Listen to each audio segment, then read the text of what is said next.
when you watch the altercation that happened between Ken and Marquez in front of Trisha and Sharon, what are your thoughts on all of that? You know, when you get people together, like you get one side, you get another side, you get the truth, but you're always getting different perspectives. And so, what I understand about relationships is that, you know, when I'm talking to Trish, she's telling me everything from her perspective and what Marquez did.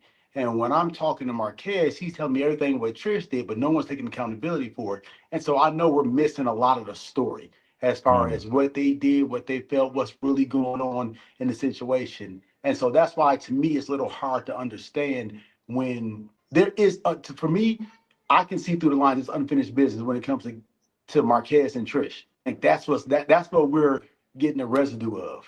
Do you think Ken and Trisha will last while this divorce is still not finalized? Or do you think they're going to work through it? Their biggest issue right now is now they have a crowd watching, and so now they got a little bit more at stake right now. It's easy to walk a line, but when you put it 10,000 feet in the air, it changes the dynamics of it. And so now I think that it's hard to do this when you're being called stupid. It's hard to do this when you got a lot of opinions, when you got a lot more DMs, when you got a lot more people coming to you saying, "Hey, you know, the you should leave them." You know, the you should leave them are present. They're gonna be there, and I think it's hard to walk that line right there. And then it's hard to do this, sometimes feeling stupid, but then being called stupid over and over and over. So I think it's hard for Ken. I think it's hard for that's a hard dynamic, especially in love. What do you think about Ken? I think Ken is a good guy. Ken has this.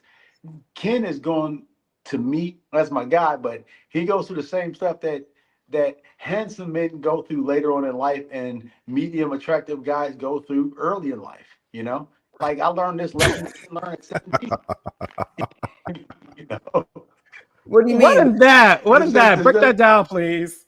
and I'm not saying this about that situation, but sometimes you can be a great guy and just not her first choice, or she's not into you, or whatever the situation may be. You might have all of this stuff stacked up right here, but it just doesn't line up, and you don't understand why, because you thought that the relationships were on you.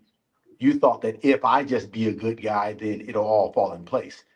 And you learn later on in life that sometimes it's just, bad timing, bro. Watch the full video. Make sure you go to my YouTube channel at the Carlos King _